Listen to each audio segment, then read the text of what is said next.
Hi, and welcome to the Hunting Illinois podcast. Today we're going to be talking about we're going to go over the hunting report and kind of give an update of what we've been seeing in the woods. We haven't been on for a little bit here because we were going to have an episode come out probably about a week ago, but that got delayed. So Dan, you want to talk a little bit about what we covered in that episode and why we're kind of holding on to it? Yeah, sure. So again, apologies for missing our last upload last week. But we recorded a pretty in-depth discussion over, these mountain lion issues that have been, being cited in Illinois. We've seen kind of an uptick the past few weeks.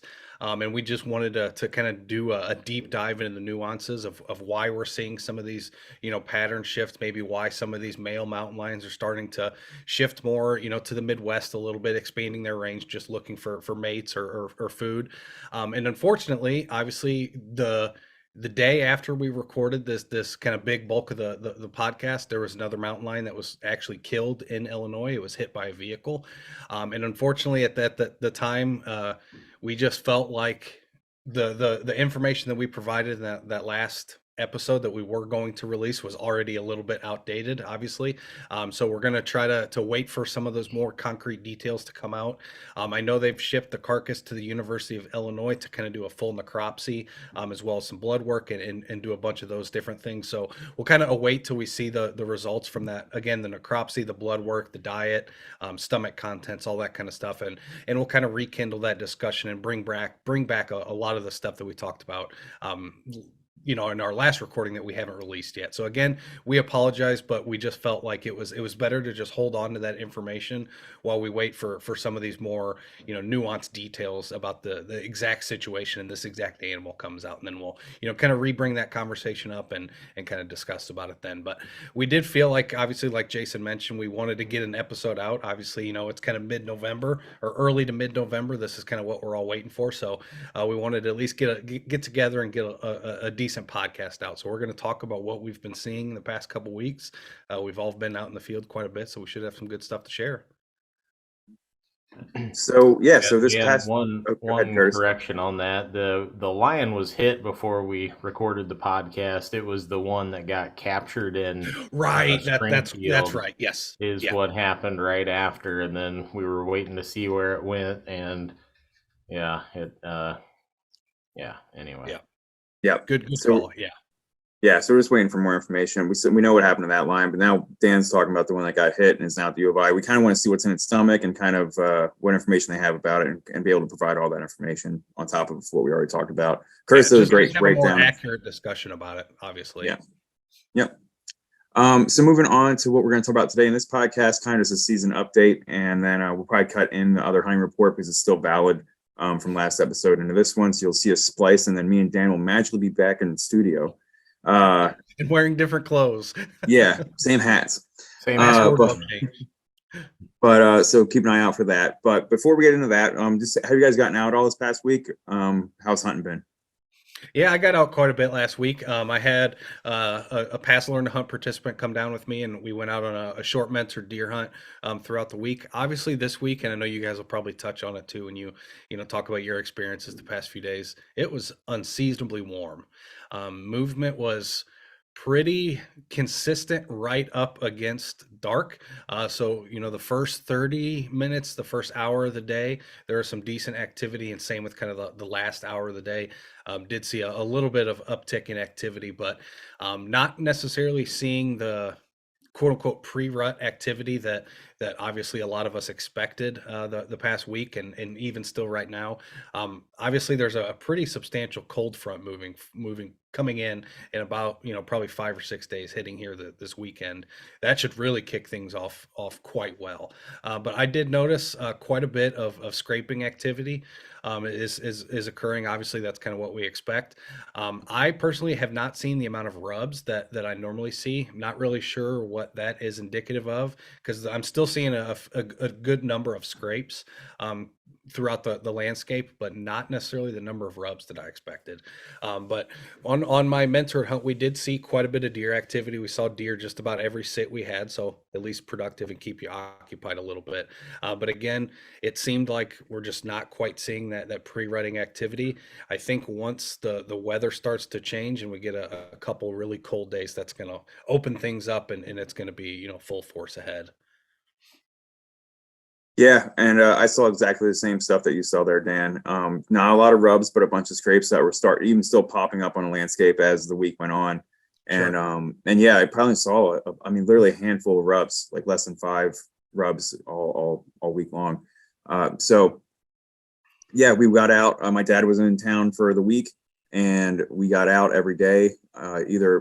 We did maybe 2 all-day sits the whole week, and then a couple mornings and evenings, and then saw deer every day we went out. Not every time we went out, but every day, at least either the morning or the evening, we saw one. A lot of the evening was like right at 5:30, and the sunset at like 5:50, give or take. So it was right at dark. And then very early morning, I had a fawn within range at 7 o'clock in the morning, and that was pretty cool just to watch the little fawn walk around. But Dad saw an 8-pointer last day on Friday that we went out or very early morning. Saw 8-pointer come around him, but it winded him at 40 yards and turned. And he worked around him. He was good, and then when we got to 40 yards in front of him, he winded him and took off. Oh, sure. But that was the biggest deer we saw all week. And then yeah, but no, it was a fun week, but it was hot, it was windy, it was rainy and misty on like Monday, Tuesday, then hot and windy the rest of the week. It was just a horrible weather. I felt bad for Dad, especially because of what this weekend is looking like. It's shaping out to be exactly what you wanted all last week to look like. So hopefully it's like a pent up bottle that's ready to be bursted. Yeah. So hopefully it's like a shaken up Coke bottle or something. You're gonna open it up and all the deer are gonna run crazy. So we'll see. Yeah, I will say, I don't know if you guys did much calling at all, but one evening we did. This was probably our best sit of the couple days we hunted together. At about 4 o'clock, we were kind of sitting over this turnip field that the DNR had planted, and turnips and a little bit of clover was kind of scattered throughout there.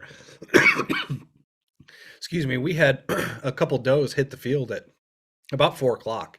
And that's kind of what you expect, a little bit more pre-rut activities, some of this early deer movement, which I didn't really expect when it's 70 degrees. But we had two does start kind of filter into the field and start feeding at the opposite end of the field that we were sitting at. And about 30 minutes or so passed, and they kind of fed off into the prairie, and then they kind of came back out. And then here comes a nice little 1.5-year-old buck came out with them. And, we were just watching him kind of feed with these does for, 15 or 20 minutes. He never really went up and tried to harass them. He didn't really bother them. And he kind of started to leave the field. And I was like, you know what, let's try to grunt, because sometimes these younger bucks, you can really pull them in with that. And I also just like to see what the bucks are doing this time of year, and calling can kind of help visualize that. And I'll tell you what, he did not like that grunt call. The second he heard it, I mean, he gave me one look, and I let out another really soft one, and it was a fairly young grunt call, so I wasn't using a very deep vocalization. It's kind of nasally, higher pitch, so it sounded not as intimidating, but he wanted no part of it. And that kind of just led me to believe, continuing on with this thought process and what we're talking about, that the weather's just was a little bit too warm to really get them fired up. But I expect, like you said, Jason, and I mentioned earlier, this week and into the weekend, this cold front should get them ramped up pretty hard. And I'd say I think they're moving good on private land, because I have noticed more and more deer hit. The last 2 times I've went hunting, both times I seen a fresh deer that was hit probably not long before I was there. Part of me is like, yeah, maybe I shouldn't go hunting. I should just try to salvage this thing. But Sure. With as warm as it is, you definitely want to be sure how long it's sitting there. But yeah, I think what we're seeing is definitely a product of how warm it is, mixed with, like, we've also got the full moon, and on public land, these deer know what's up. There's a lot of people hunting. If they've got a full moon and a nice night that's like, Yeah. 50 degrees and calm all night, they can do all their moving at night. Yep. They know what's up because yeah, I don't have as many sits as you guys in. I'm just on 3 sits now, and I've seen deer each time, but I haven't seen like an antlered deer yet. And so, yeah, they're sitting tight, but I know they're moving on private land because those hormones are flowing. The day Oh yeah. length is what drives that, and the testosterone is there. I found a few more rubs than you guys. Maybe I think I marked about half a dozen around the one area I've been hunting. I did see one rub that was really nice. It was on a tree, maybe I don't Oh, know, about nice. 6 inches in diameter. It was really wide, and it wasn't rubbed all the way down, but it was definitely rubbed pretty good. And then I found some smaller ones that were really just tore to pieces. So there definitely is a little bit of that going on. But yeah, like you said, I'm excited for the weather to change, mostly because it makes it where it's much harder for them to do their moving at night, and they're Yeah. forced to do that stuff in the daylight. And as of yet, they haven't really had to do that. And in addition to obviously the temperatures dropping, one thing I'm pretty keen on about obviously this cold front that's coming through is we're going to get a pretty drastic shift in wind direction too. The past couple of weeks we've had really this, southerly dominated wind that's kind of really obviously pushing up this warmer weather from the south. But I don't know about your guys' spots, but we don't get a ton of south winds in Illinois, so I don't really focus on them too much. But my gosh, has it made it a little difficult this week. A lot of my spots, really focus well on kind of northwest winds. But also, I noticed these southerly winds seem to really get quite a bit um, scattered and just really start to swirl around. And we ran into that quite a bit. We'd be sitting in a spot where we were overlooking a bedding area. We had the wind perfect, and we'd be sitting there for 15, 20 minutes, and then all of a sudden I'd look over at Pete and say, "Hey, did you feel that?" And we'd start to feel the wind shift, and now it's hitting the back of our neck. So I'm obviously looking forward to the cold front, but really looking forward to a little bit more predictability in the winds. That was quite a challenge for me this past few days. That's a great That's why point. you always got to scout multiple different Yep. places, right? Yep. Because yeah, most people, that's not the wind you plan to hunt. Like prevailing No. from the west, you think, okay, west, north, that's your main things you're thinking. But yeah, I think Right. every time I've went out, it's been south or maybe southwest. Yeah. Mhm. Yeah. I'm really looking forward to that wind shifting. So we do have a how to hunt the rut webinar that we came out with, and that's doing really well on YouTube right now. So if you want to go check that out, we talk a little bit about how to hunt the rut in this time of year. Do you guys have any big tips right now that you want to pull out of that, or what you might be trying in the coming weekend here? Yeah, I don't necessarily have any tips, but I've got quite a few hunts planned. I have a mentee coming down Thursday and Friday, another hunter coming down Saturday and Sunday, and then I'll be doing a little bit of hunting myself next week. So I can kind of go over my thought process a little bit of kind of why I'm selecting, where we're going to hunt. Obviously, like we've talked about at ad nauseum, during pre-rut and rut, the bucks. If again, if that's what you're focused on, if you're just trying to fill the freezer, I would still stick to that consistent bed to feed pattern. The does are pretty consistently going to still be following those same trends. But if you're looking at trying to fill a buck, what I'm really focused on this time of year is getting full day sits, getting midday sits. I even have one of my hunters who can't make it out for morning, and so we're going to start our hunt at 10, and we're going to hunt from 10 until dark. And I think this time of year that's a really productive strategy, and we've talked about it quite a bit. But a lot of mature bucks are up on their feet during the middle of the day, and it kind of lends credence to what Curtis was talking about, how these deer, especially on public land, really start to pick up on the nuances of hunters when they're moving through, where they're going, how they're coming, and you'll start to see a pretty significant uptick in activity in that middle of the day period because the vast majority of hunters are not out there, and the deer really start to pick up on that. So long sits and midday sits are kind of my biggest strategy. But in terms of site selection, I'm really focused on trying to find areas that have high doe abundance. So my mentee and from last week, Pete, we were out and we found quite a bit of kind of trail confluences and convergence where we find areas where 4 or 5 trails, excuse me, are kind of all funneling to a certain area. Now, they may not all intersect exactly, but in many of these areas, we had, 4 or 5 trails that looked fairly consistently used, all within pretty much bow range. And so those are the sites that I'm really focused on is high doe travel routes. The bucks should be there. They really should. When you're sitting all day, Dan, are you moving around or changing your sites from one site in the morning to another site in the evening, or do you just sit in one site all day? And That's a great question. A lot of it for me depends on the spot that I'm sitting. If I have confidence that it's an area that a mature buck will move through midday, then certainly. But one thing, and we've talked about it quite a bit on this podcast and through our workshops and webinars. We hunt on the ground. I mean, some of us will occasionally get in a tree, but we do a lot of ground hunting, and the advantage that gives for an all day sit is I can be, on the ground in a spot for 3 hours. I can just I want to move, and I can get up and move within 15 or 20 minutes rather than have to get down, pack up my tree stand, pack up all my stuff, load it up, take it to a new spot, find a suitable tree, hang it.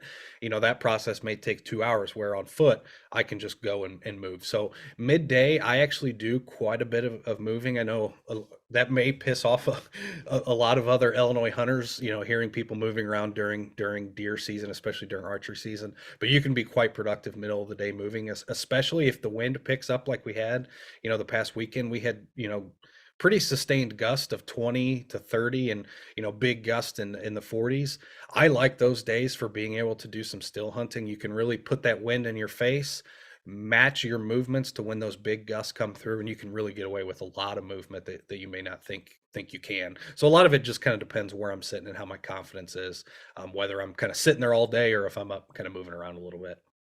sure, yeah, I just sat all day last week, and really, my dad had the priority spot, and I was in the same field on the opposite side of the field, and I knew he had a better chance of seeing something more than I did.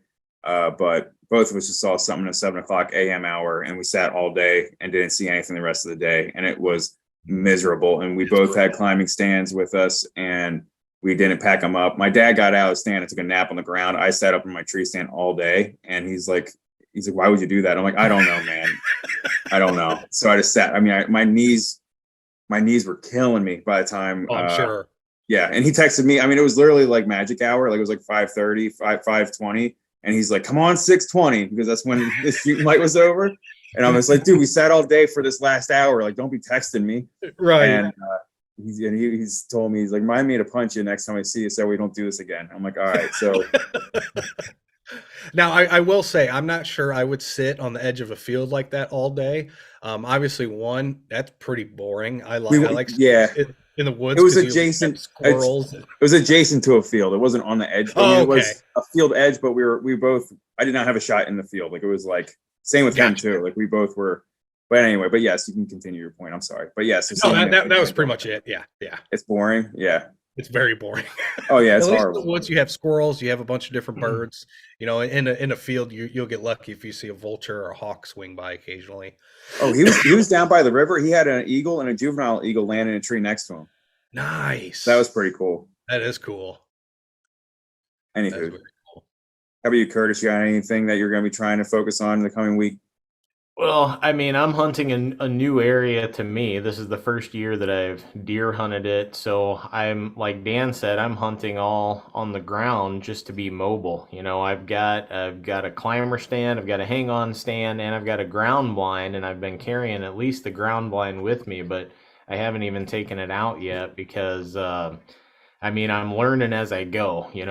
I'm learning a bunch and just kind of hunting as I'm learning, basically, and hoping to be narrowed down for this week when the cold front hits. Now I've got several places marked where I think they're pretty good to go and sit. But yeah, I've been sitting from the ground, and this time of year, it's just about getting in the woods. So don't burn yourself out.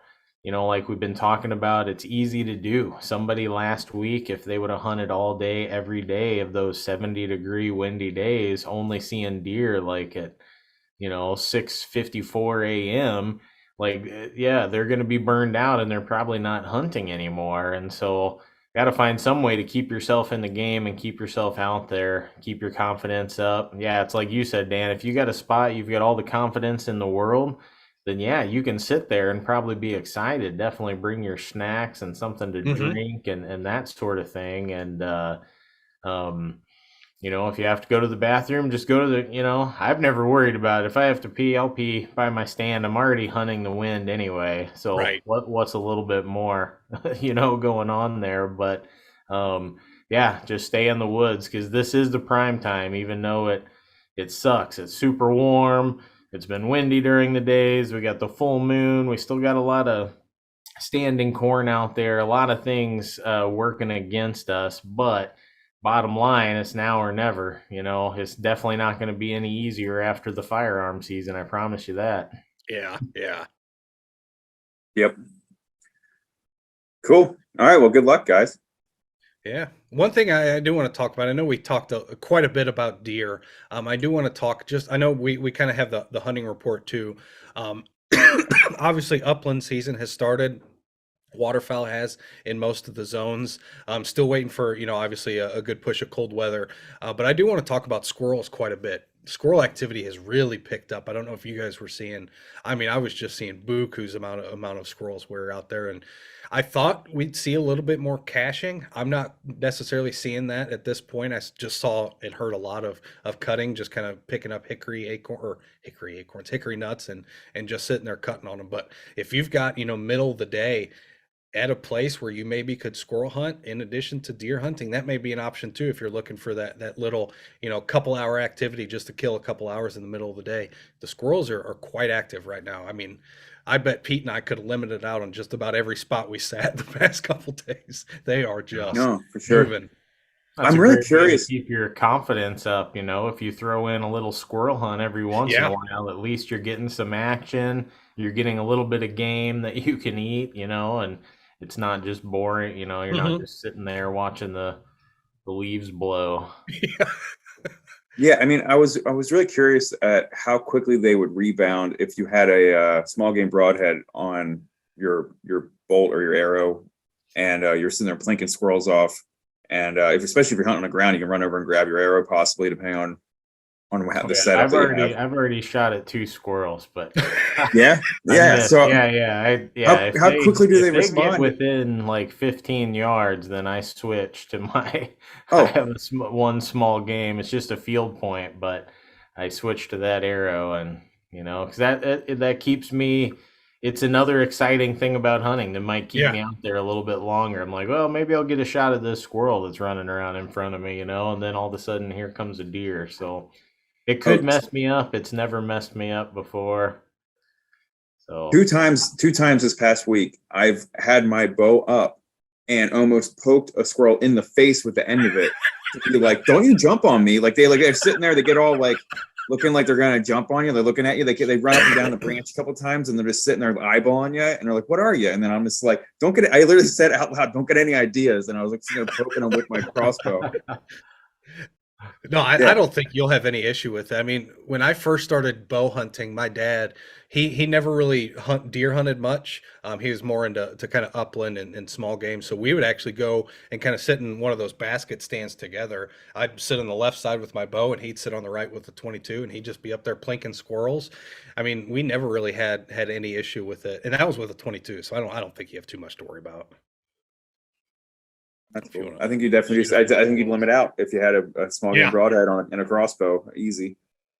new challenge. I like it. yeah, you got to be a good shot, 'cause man, You do. them little guys are slippery. I've shot twice now and missed, so I And was just make sure close your both arrow times. doesn't stick in a tree. Yeah. Yeah, or disappear. There's so much leaves on the ground too. It's super easy. So both times I did it was a perfect scenario where I was in my elevated, like I've been hunting on the ground, but on the side of slope, so basically on a stand. And then the squirrel's down there like 15 yards away, so I've got a downhill, so my arrow's Nice. sticking in the ground. So yeah, it was a perfect scenario except for the fact that I missed. But Hey, it happens. next time maybe. Next time. Yeah. Cool. Cool. All right. Well, anything else you guys want to bring up? I don't think so. Good luck. Stay safe and enjoy the next few weeks because they won't come around again till next year, and it's going to be fun. Yeah. It really feels like this is going to be one of those ruts that seems slow, and then this cold front, and it's just going to kick on. Explodes. Yeah, it's like the fall foliage. You know, Yeah, some years, think about it, it's spread out where you're looking at really nice foliage for weeks and weeks and weeks, and it seems to never fall down. And then some years it just changes and boom, blows and it's gone. So yeah, same thing with basically all phenomena that happens out there. It could be all kinds of things can happen. Remember, a lot of the things that deer do still happen at night. Mhm. So we only get the chance to hunt them for what is it? It's way less than half of the day now, isn't it? Yeah, probably 33%, probably 10 hours, 11 hours, somewhere in there. So they've got the upper hand, but if you stay in the woods long enough, good things happen. Mhm. All right, now it's time for the hunting report.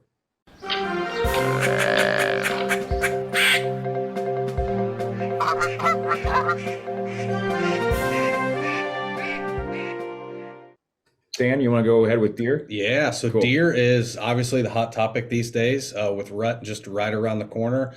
Before we kind of dive too far in, I do want to let out a quick reminder.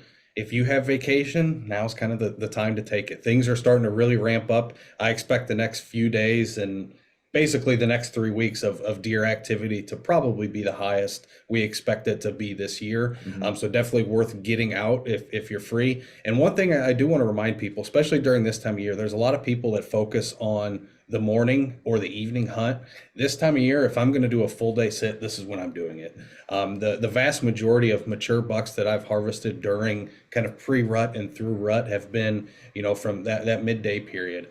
So definitely if you can, afford to sit in the stand all day, definitely give it a shot, because this time of year, anything can happen at any time of the day.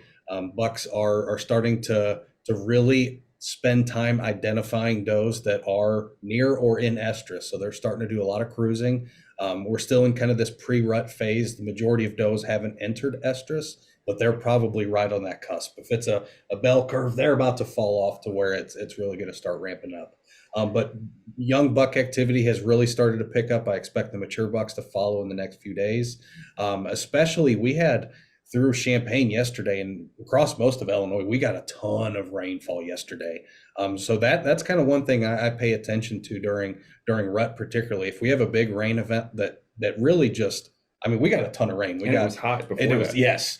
So this, rain front probably kept them locked down for most of the day yesterday, just kind of hunkered down, tried to get out of rain. Obviously, it was kind of sporadic throughout the afternoon, so they probably were able to get in some feeding. But that's the kind of things I'm looking for. These big rain events or changing weather patterns that I could get out the next day. So, using this kind of big rain example, if I could have hunted today, I would have loved to have been out there this morning. Yeah, basically, big morning right after a big storm. Hit pause on this, and you guys should go hunting right now. Yeah, that's what we're telling you. Yeah, come back to this, listen to it on the way home. Yeah, you can watch this on the 15th. Yeah.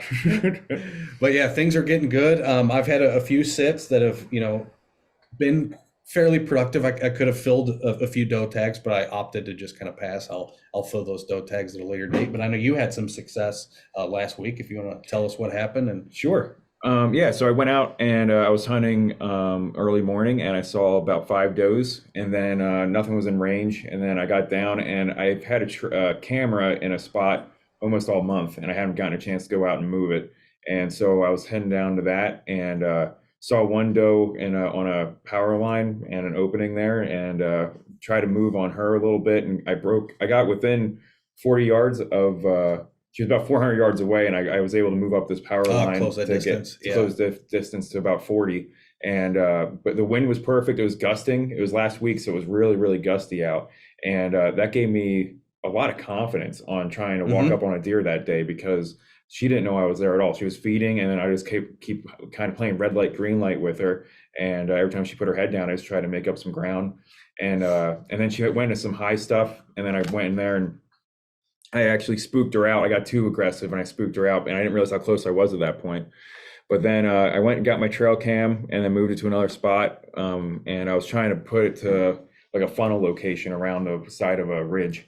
And then so then after I went to go leave, I went back up on top of the ridge, and I was walking out, and I had my bow with me. I was hunting my way out, and I saw two doe feeding on another finger of the same ridge, and there was a gully between me and them, so I couldn't cross right at them, and they hadn't seen me yet. And I had my binoculars with me, so I was sitting there watching them, and they were feeding away from me. And earlier that day, I had a really good idea where to sit that evening, and I was really excited about going there. And I just was like, well, there's deer right here, right now. Yeah. I mean, what am I trying? I'm out Yeah. here to shoot deer. So it was 2 o'clock in the afternoon, and I went around, and I went around the finger, and they're heading that way, so it's behind me, and then I was going forward, and then I went around in the gully, and then I actually dipped down a little bit where I could. I mean, it was so steep that if I went down farther, I would have slid down the thing, but I got down as low as I could and went along the edge of the gully so that way they couldn't see me. And then I popped up and then went from tree to tree like a cartoon character, like Yogi Bear trying to like steal a basket or something. And then I didn't see him anymore, and I was like, "Oh, where'd they go?" And They're so good at that. and it was a wide open woods, and I have a video, and I'm gonna overlay that at some point when I'm talking here. But it's wide open woods, and I had no idea where they went. And I step out from behind this tree, and then all of a sudden they stand up, and there's only like some ground cover that's only about a foot tall or more, and they were in it, and they bedded down on a south point. It was a windy, cold day, and then they did that whole south point bedding that we've talked about before in our webinars. And I took a step out. They stood up. I froze. I was in full camo. I had my face mask on, and they didn't see me. And then they bedded back down, and then I hopped behind the tree again, and I stood behind that tree for an hour. And I didn't know what to do. And I mean, they were probably about 50 yards away from me, maybe 45. I didn't have a rangefinder. It was hard for me to judge exactly how far they were. So I was like, man, and I just sat there and sat there and sat there. And that's when I got a chance to take this video.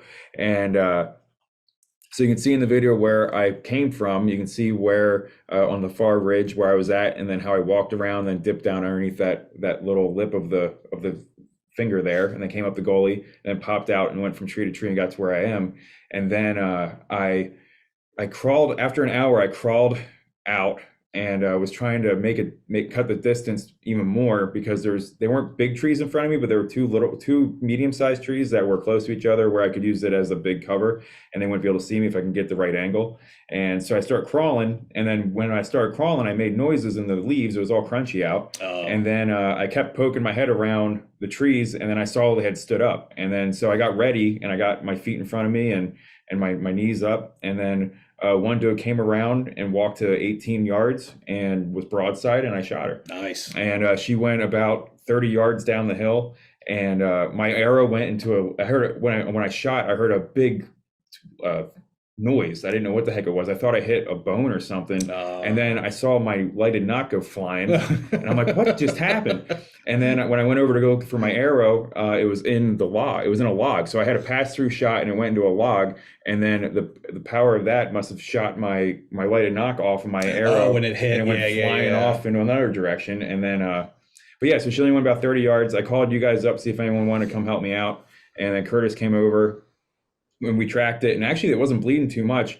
And then Curtis took 2 more steps than I took originally, and he's like, I found it. And it was right. It was like right there. So nice. So yeah, man, first deer of the year. Got deer in the freezer. Deer in the freezer. That's right. I'm picking my meat up today, actually. Oh, so cool. Yeah. So cool. That was quick. That was quick. Yeah. But yeah. It was rest in peace, lighted knocks. That was $35 down the drain. Yeah, I honestly got three bolts that had lighted knocks on them at Field and Stream. The one went through a turkey, and that one messed up my fletchings. The other one went through a target, and that messed up my fletchings. And now this one. So yeah, that was $35, but I got a turkey and a deer with it. Can't complain. And I killed a target real good. Yeah. Yeah, but things are going to get really good here soon. Obviously, if you look at the extended forecast, we do have a slight warm front coming through at the kind of tail end of this week and moving through next week. So kind of keep that in mind. It's going to be a little warm. So I plan on hunting a lot of mornings, I think is going to be my strategy if this hold front continues through the early part of November. And when I say warm front, we're talking, low 70s is the high and, mid 40s is the low. I'd like to see it push down a little bit below that. If we could get a couple frost days where we get some frost out, that's going to really get rut activity heightened and just unbelievably good. But we're kind of dealt the hands we have. So should be good out there. Sit long, sit hard, and have fun, and Mhm. please let us know your reports. I know I have a bunch of hunts planned pretty much every weekend in November. I'll be out deer hunting with a mentee and doing some mentored hunts. Have a few during the week, so we'll be out quite a bit in November. So we'll have quite a bit to share in these hunt reports, and should be a solid November. This is the month most hunters wait for, especially deer hunters. Yeah, for Where sure. it's finally here, things are going to get exciting, and we hope you have success out there too. Yep. And like I said, Dad shows up on Saturday, so we'll see how that Nice. goes. Yeah. I'm be hunting the hardest I've hunted in a couple years with him Yeah, here. Yeah, yeah. we'll be going out every day for the next week. So Good. moving around and seeing what's going on. We'll have some good stories, hopefully. Perfect. But now kind of moving on from deer a little bit, jump into the upland hunting report. Obviously not a ton to touch on, but I did want to just kind of reemphasize season dates as the season's getting ready to open. Again, opens on November 5th. That includes pheasant, quail, rabbit, and Hungarian partridge, which, just to be honest, I've never seen a Hungarian partridge in Illinois, but if you can find them, you can hunt them starting November 5th. If you are interested in kind of our upland report, last episode, we did a really deep dive looking at kind of the status of pheasant and quail and that kind of thing. So if you missed that episode, I do recommend going back to listen for that. But I know I have a couple upland hunts planned in November and December. So we'll definitely kind of keep you posted on how those things go. But it seems like it's going to be a pretty productive season. We had relatively mild winters last year, which is good for reducing mortality of birds on the landscape. So it should be a productive season. But last but not least, we have the waterfowl hunting report. And this is when things are going to really start getting exciting. And before I kind of turn it over to you, Curtis, I do want to mention another resource that we've kind of highlighted a few times. But if you're interested in, waterfowl hunting, there is a really good, well built and well managed crowdsource application that allows hunters to report what they're seeing. It's put together by Ducks Unlimited, and the URL we'll drop it in the chat below, but it's ducks.org/migration map. And you can go to this big map and you can report what you're seeing as well, but it does give you a nice snapshot of what people are seeing across the migration path. And I know one of the Ducks Unlimited staff just put a big report out for South Dakota, which again is in the Central Flyway, not necessarily the Mississippi, where we're hunting here in Illinois, but they're starting to see big pushes of birds coming through South Dakota. It sounds like they're kind of holding there in South Dakota. So things have started. They're starting to push down. So I'll let you kind of take it away, Curtis. But definitely check that ducks.org/migration map if you're kind of interested in tracking when these birds are getting close to you or have already passed you. Definitely worth checking. Yeah, for sure. And we're just getting going with all the waterfowl season. So like we said in our last podcast, North season just opened. They opened on October 22nd. And then in the Central season, October 29th. So we got them kicking up right off soon. South Central, got to wait till November 12th. And then in the South Zone, all the way till December 3rd for the opener. But the opener is either here or coming soon, depending on where you are in Illinois. And then I looked at the Forbes Biological Survey. They have a Facebook page and a web page where they report all their flights, and they did actually fly last week. So the last time we talked, they hadn't flown. We didn't have those numbers, but now they have. So now we've got a recent flight to talk about, and a lot has changed. A lot more birds in Illinois now, but the habitat the water is not there. Really, really dry, historically dry. And that's the whole Mississippi Valley pretty much, right? Exactly, yeah. So it's not just Illinois, but yeah, the Mississippi River, I think I read the lowest since like 1910 or 1911. Yeah, there's even like barges that are just stuck in the Mississippi.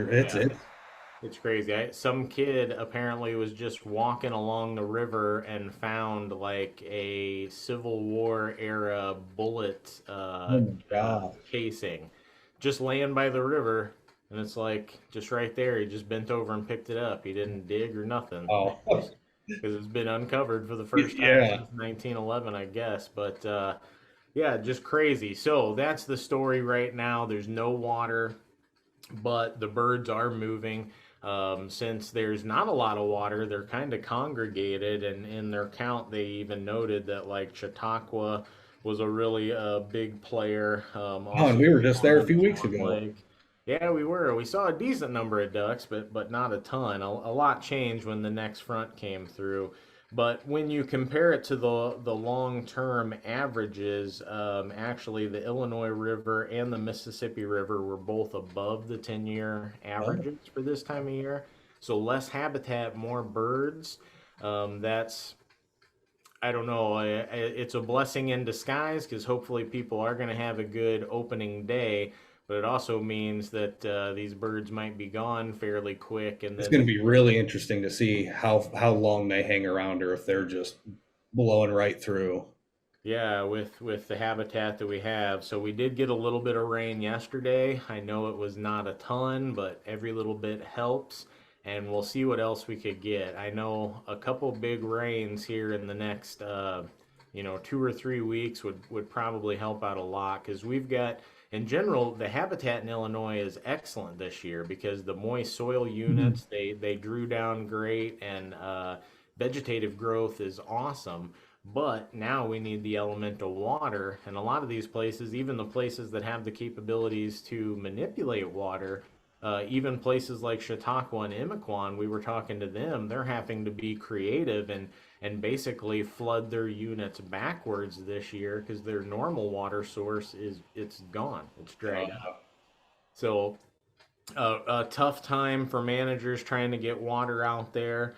But yeah, above the Forbes count, it was almost 150,000 ducks in the Illinois River Valley this week. So that was triple what That's a last big jump. week's Yeah, count was, and 21% above the 10-year average. And that was last week, so they're going to be flying again probably at the beginning of next week. And then the Mississippi River, even though as low as it is, they counted 110,000 ducks, which is 40% above the 10-year average. So, and as far as the species, very dominant with northern pintail and green-winged teal, which are some of the notorious early season migrants. But starting to pick up some other ducks too. He noted a lot of shovelers and some of the first black ducks that they were cool. able to see. So stuff's moving. Habitat is low just due to water availability. The food is there. If we can get some water, it's probably going to be awesome. If we don't get water, there may be a whole lot of ducks that fly through Illinois pretty quick. We'll see. Sure. Oh, well, cool. Thanks for that. I would like to touch on squirrel a little bit. If you've taken our small game webinars or workshops before, you probably remember a conversation where we talked about this behavior caching, right? So early on in the season, August, September, squirrels are really focused on just kind of eating. Where as we move through November, December, what they're really starting to focus on is caching those mass crops so they have throughout the winter. And so if you're interested in squirrel hunting, it can still be very productive throughout November. Honestly, if I had a month to squirrel hunt, it would be November, but there's so many other things I like to hunt during Yeah. November that it's really hard to convince myself, go squirrel hunt when it's rut or upland hunting's open, or like Curtis said, the waterfowl are starting to move through. But if you're interested in squirrel hunting, now is a great time because they're going to be doing a lot of ground level activity where, prior to this, August, September, and into early October, a lot of it is kind of tree behavior. They're just kind of running on trees, jumping from tree to tree. They're obviously still going to be doing that now, but they're really focused on that caching. And so they're going to be spending a lot of time on the ground. So it can be quite a productive time to hunt. But again, a little hard to convince yourself when it's rut and everything else is going on. But All right. Is there anything else you want to cover? I don't think so. All right. Well, there's a lot going on. And thanks, Curtis, for his rundown on the mountain lion situation. And thanks again for the hunting report. Yeah, and if you have any questions, reach out to us. We'd love to hear your stories. We'd love to share some of your photos on the podcast, or if you film any videos, we'd be happy to share those. So please reach out to us with any stories. We're always looking. We love hunting stories. Yeah. That's one of the best parts about hunting is just sitting here swapping stories. It's fun. Yeah, and this is also not just a podcast, but we're also an outreach Right. or education organization. So that communication with y'all is key to us helping you. So we love to talk to you and answer any of the Definitely. questions you guys have. So with that in mind, email us anytime you'd like. Yeah, happy November. It's happy here. November. It This is it. here. All right. Well, we'll see you guys next time.